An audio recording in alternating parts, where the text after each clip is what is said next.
بسم اللہ الرحمن الرحیم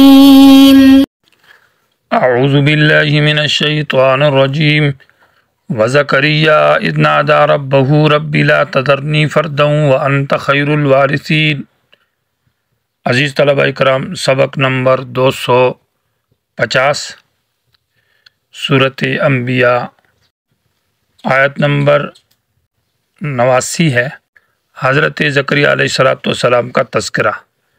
وزکریا معنی وذکر زکریا، یاد کرو زکریا علیہ السلام کو بھی قرآن میں، یعنی اس کا تذکرہ کو بھی بیان کیجیے۔ اذ نادى ربہ، جس وقت انہوں نے آواز دی اپنے رب کو اور کہا ربی، اے میرے رب، لا تذرنی فردا، مجھے لاوارث نہ بنا، تنہا نہ چھوڑ، وانت خیر الوارثین، اور تو بہترین وارثوں میں سے ہے، یعنی بہتر مالکوں میں سے ہے۔ فاستجبنا لہ، ہم نے پورا قبول کیا اس کے لیے اس کی دعا کو، ووہبنا لہ یحییٰ، اور ہم نے اس کو یحییٰ دیا علیہ السلام، واصلحنا لہ زوجہ، اور سنوار دیا، درست کیا ہم نے، ٹھیک کیا اس کے لیے اس کی بیوی کو، یعنی ولادت کے قابل بنا دی۔ انہم کانوا یسارعون فی الخیرات، یقیناً یہ انبیاء کی جماعت یہ پیش قدمی کرتے تھے نیکی کے کاموں میں، اور ویدعوننا، اور پکارتے تھے ہم کو، رغباً امید کرتے ہوئے، ورغباً اور ڈرتے ہوئے، وکانوا لنا خاشعین، اور یہ ہمارے سامنے عاجزی کرنے والے تھے۔ حضرت زکریا علیہ السلام کا بھی تذکرہ کیا ہے، یعنی پہلے تذکرہ تھا حضرت نوح علیہ السلام کو کہ مصیبت اور غم میں بھی اللہ کو پکارا جاتا ہے، اور دوسرا تذکرہ تھا حضرت ایوب علیہ السلام کا کہ بیماری میں بھی اللہ کو پکارا جاتا ہے، اور تیسرے نمبر پر حضرت یونس علیہ السلام کا تذکرہ تھا کہ جیل کے اندر انسان بند ہو، عقوبت خانے میں، تو بھی اللہ کو پکارا جاتا ہے، جیسے حضرت یونس علیہ السلام نے پکارا۔ وزکریا اذ نادیٰ میں اب چوتھے نبی اس کا ذکر ہے، حضرت زکریا علیہ السلام کا، کہ جب انسان کوئی حاجت مانگے، اولاد مانگے، تو بھی اللہ کو پکارا جاتا ہے۔ انسان کی گوئے کی 4 قسم کی حاجتیں ہیں۔ کبھی تو کوئی خارجی مصیبت ہے، جیسے کہ حضرت نوح علیہ السلام نے دعا مانگی کہ قوم سے تکلیف ہے، دشمنوں سے خطرہ، اور ان سے تنگ آ گئے۔ کبھی انسان کے داخلی مصیبت ہوتی ہے، جیسے کہ بیماری، جسم میں تکلیف ہے، جیسے کہ حضرت ایوب علیہ السلام کا واقعہ ہے۔ اور کبھی انسان کسی جیل میں قید میں بند ہوتا ہے، تو جیسے حضرت یونس علیہ السلام کا واقعہ، اس میں بھی اللہ کو پکارا جاتا ہے۔ اور کبھی انسان کوئی حاجت مانگتا ہے، اولاد یا کوئی نعمت، تو اس کا تذکرہ میں حضرت زکریا علیہ السلام کا تذکرہ کیا کہ اس صورت میں بھی اللہ کو پکارا جائے گا۔ تو جب انسان کی کوئی بھی ایسی مجبوری ہو، تکلیف دشمن سے یا بیماری سے یا جیل سے رہائی یا اولاد مانگنا، حاجت مانگنا، سب میں اللہ ہی کو پکارا جائے گا، اللہ کے علاوہ کسی اور کی پکار جائز نہیں ہے۔ انبیاء علیہ السلام انبیاء کے محتاج تھے، انبیاء اللہ کے عاجز بندے تھے، منکسر تھے، خوفزدہ تھے، یہ ان کی صفات ہے۔ وزکریا اذ نادیٰ ربہ ربی لا تذرنی، اے میرا پروردگار، لا تذرنی، نہ چھوڑ مجھے، فردن مانا تنہا، کہ میں لاوارث ہوں، میرا کوئی وارث نہیں، دینی وارث نہیں ہے، مجھے اولاد دے دے۔ وانت خیر الوارثین، اے اللہ تو بہتر ہے، الوارثین مانا مالکوں میں، وارث بمانا مالک کے ہے، یہ سب چیزیں تیرے پاس رہنے والی ہے، تو ہی دینے والا ہے۔ فاستجبنا لہ مانا ہم نے ان کی دعا کو قبول کیا، اور سینتا مبالغے کے لیے، طلب کے لیے، مانا پورا قبول کیا، اور ہم نے ان کو عطا کیا یحییٰ۔ اس کا تفصیلی تذکرہ پیچھے صورتوں کے اندر جگہ جگہ میں گزر چکا ہے، سورہ آل عمران میں بھی ہے۔ واصلحنا، اصلح کا معنی ہے ٹھیک کرنا، درست کرنا، سنوار دینا، معنی ہم نے درست کیا لہو اس کے لیے، یعنی زکریا علیہ السلام کے لیے، زوجہ اس کی بیوی کو، للولادت، ولادت کے قابل بنا دیا۔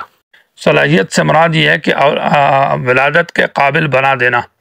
انہم، اب تمام انبیاء کا تذکرہ ہے، اور انبیاء کی 3 صفات کا ذکر کیا جاتا ہے، اور 3 بڑی جامع صفات ہیں۔ پہلی وصف ان کا یہ ذکر کیا ہے کہ انہم کانوا یسارعون فی الخیرات، وہ نیکی کے کاموں میں سبقت کرتے تھے اور آگے بڑھتے تھے اور دوڑ لگاتے تھے۔ یعنی مسارعت کا معنی ہے تقدیم الاہم فالاہم، جو کام بھی جتنا اہم ہوگا اس کو پہلا کرنا دوسرے سے مقابلے۔ فرض کو واجب سے پہلے اور واجب کو سنت سے پہلے اور سنت کو مستحب سے پہلے اور مستحب کو مباح سے پہلے۔ تو ہر نیکی کے کام میں سبقت کمانا، آگے بڑھنا، کوشش کرنا، محنت کرنا۔ انبیاء علیہم السلام نیکی کے کاموں میں بہت ہی سبقت کرنے والے تھے، یہ ان کی پہلی صفت تھی۔ دعوت میں، نماز میں، روزے میں، جہاد میں، تبلیغ میں، اللہ تعالیٰ کے ہر دینی معاملے میں۔ اور جیسے کہ حدیث میں آتا ہے کہ 5 چیزوں کو 5 سے پہلے غنیمت سمجھو، مانا صحت کو بیماری سے پہلے، اور جوانی کو بڑھاپے سے پہلے، اور فراغ وقت کو مشغول ہونے سے پہلے۔ تو اس میں معنی یہی ہوگا کہ انہم کانوا یسارعون فی الخیرات، کیونکہ نیک اعمال صحت کی حالت میں، جوانی میں اور خوشی کی حالت میں جو کچھ اللہ کی عبادت ہو سکتی ہے وہ تکلیف اور بیماری میں پھر نہیں ہوگی۔ دوسری صفت ذکر کی ہے وَيَدْعُونَنَا رَغَبًا وَرَهَبًا، وہ پکارتے تھے ہم کو رغباً، یہ رغباً ترکیب میں حال بنتا ہے، اور رغباً کا حمل جو نا کے اوپر ہے یہ مبالغتاً ہے، معنی راغبین و راہبین۔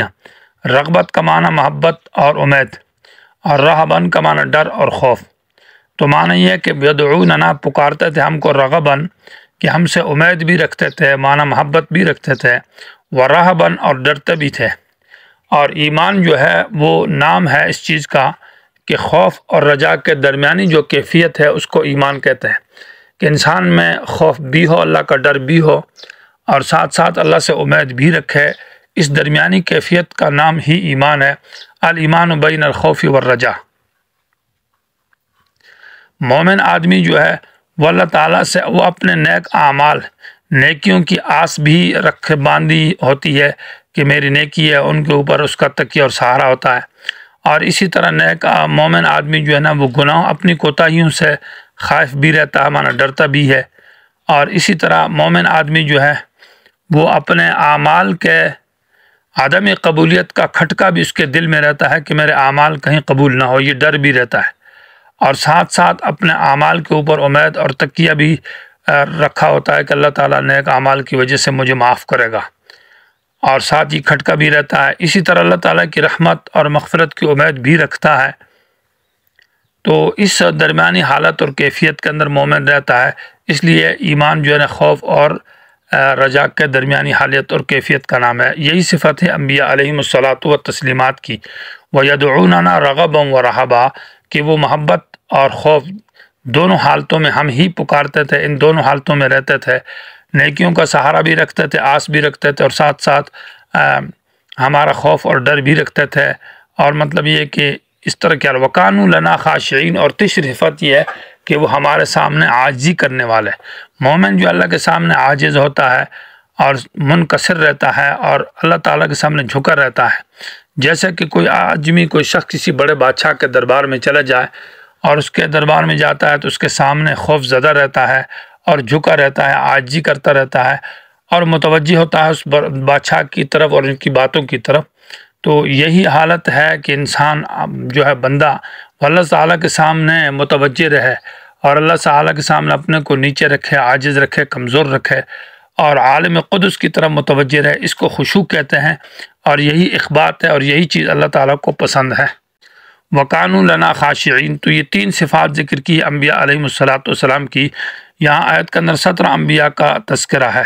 اس کے بعد واللتی احسنت، حضرت مریم کا تذکرہ ہے۔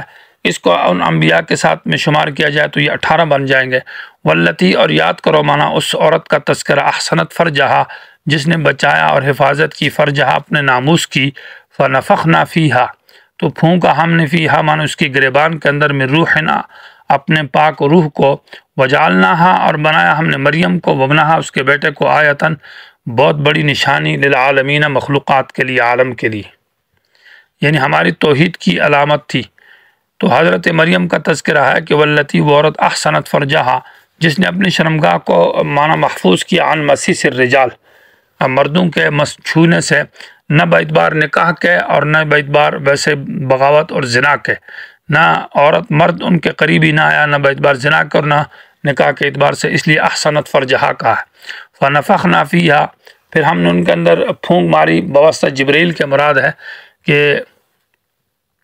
جب حضرت مریم پیچھے سورہ مریم کے اندر اس کا تذکرہ ہوا ہے کہ وہ ماہواری کے غسل سے فارغ ہو گئی اور کپڑے پہن لی، تو اس وقت حضرت جبریل آئے اور بشر کی شکل میں آ کر ان سے جو گفتگو کی، تو فنفخنا فیہا منا فی جیبہا، ان کے گریبان کے اندر ہم نے پھونک مارا۔ اور یہ تو مطلب یہ ہے کہ ہر بچہ جب ماں کے پیٹ میں پیدا ہوتا ہے تو جبریل آ کر اس کو پھونک مارتا ہے، یہ کوئی خصوصیت نہیں ہے حضرت عیسیٰ علیہ السلام کی۔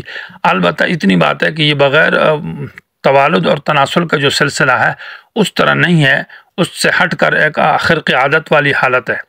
میں روحنا، ہم نے اپنی روح کو، مراد عیسیٰ علیہ السلام ہے، وجعلناہا، اور بنایا ہم نے ہاں مریم کو، وابنہا، اس کے بیٹے کو، آیتاً، بہت بڑی نشانی، یعنی ایک عورت ہے، اس کا نکاح بھی نہیں ہوا اور زنا بھی نہیں ہے، اور اس سے بچہ پیدا ہونا یہ بھی اللہ کی قدرت کی ایک علامت ہے۔ اور حضرت بیٹے کو بھی علامت بنایا، یعنی مریم سے عیسیٰ کا پیدا ہونا یہ بھی ایک علامت ہے، آیا معجزہ ہے۔ اور حضرت عیسیٰ کا بغیر باپ کے پیدا ہونا یہ بھی معجزہ ہے، اس لیے وجعلنا ہاں میں ہاں مریم اور ابنہا دونوں کی طرف ہے، یعنی دونوں کے اندر اعجاز کی وجہ ہر ایک اعتبار سے ہے۔ آیتاً مانا بہت بڑی نشانی توحید کی، اللہ تعالیٰ کی قدرت کی للعالمین، مخلوق کے لیے، کہ اللہ تبارک و تعالیٰ بغیر تناسل اور توالد کے سلسلے کے بھی پیدا کرنے پر قادر ہے۔ ان ہذہ امتکم امۃ واحدہ، اب خلاصہ ذکر یہ کیا کہ یہ انبیاء کا دین ہے، کہ انبیاء کانوا لنا خاشعین، ہمارے سامنے عاجزی کرنے والے تھے۔ انبیاء یدعوننا رغبا ورہبا، ہمیں پکارتے تھے امید رکھتے ہوئے اور ڈرتے ہوئے۔ اور انبیاء علیہ الصلوۃ کانوا یسارعون فی الخیرات، وہ نیکی کے کاموں میں بڑے سبقت کرنے والے تھے۔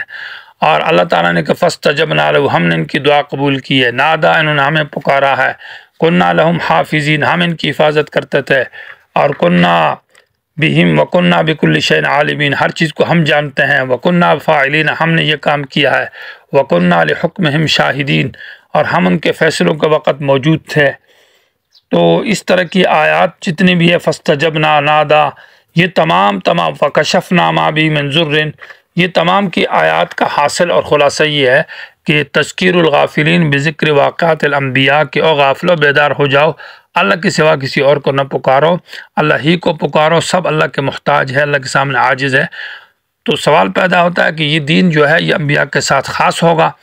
جواب دیا کہ نہ، یہ دین انبیاء کے ساتھ خاص نہیں ہے، کہ صرف اللہ کو پکارنا، اللہ ہی کے سامنے عاجزی کرنا، اور اللہ کے کاموں، نیکی کے کاموں میں سبقت کرنا، انہی کے یہ انبیاء کی صفت بھی، اور انبیاء نے اس کی تبلیغ بھی کی، اور امت اور میرے اور آپ کے لیے بھی ہے۔ اس لیے کہا ان ہذہ امتکم، یہ تمہارا، یہ ہذہ ہی معنی یہ جو دین ہے کہ اللہ ہی کو پکارنا ہے، یہ دین توحید، امتکم یہ تمہارا دین ہے، امۃ واحدہ، ایک دین، یہ سب انبیاء کا دین ہے، دین توحید اصولی دین ہے۔ یا ان ہذہ، یہ انبیاء کی جو جماعت ہے، امتکم یہ تمہاری جماعت ہے، امۃ واحدہ، ایک جماعت۔ اور اس جماعت کا مشترکہ جو اصول عقیدہ ہے، وہ عقیدہ بنیادی، وہ تعلیم توحید ہے، اور وہ یہ ہے کہ وانا ربکم، میں تمہارا رب ہوں، فاعبدون، پس میری عبادت کرو۔ پھر سوال یہ پیدا ہوتا ہے کہ کیا پھر امتیں مختلف کیوں ہوئیں، آپس میں اختلاف کیوں کیا، اور ایک امت دوسرے کو کافر، یہودی عیسائیوں کو، عیسائی یہودیوں کو، مسلمانوں کو اس طرح؟ تو اس کا جواب یہ ہے کہ وَتَقَطَّعُوا أَمْرَهُمْ، مانا کاٹ دیا، ٹکڑے ٹکڑے کر دیا، امرہم مانا دینہم بینہم، آپس میں۔ تقطع لازمی ہوتا ہے لیکن یہاں متعدی ہے، جعل کے معنی کے متضمن ہے، مانا کر دیا انہوں نے اپنے دین کو، بینہم آپس میں، ٹکڑے ٹکڑے کر دیا، اس توحید میں اختلاف کیا، شرک شروع کیا، کفر، کوئی حضرت عیسیٰ علیہ السلام کو پکارتا ہے، کوئی حضرت عزیر علیہ السلام کو پکارتے ہیں، یہ تقطیع ہے۔ کلن الینا، یہ سب ہمارے پاس آئیں گے اور ان کا حساب کتاب لیا جائے گا۔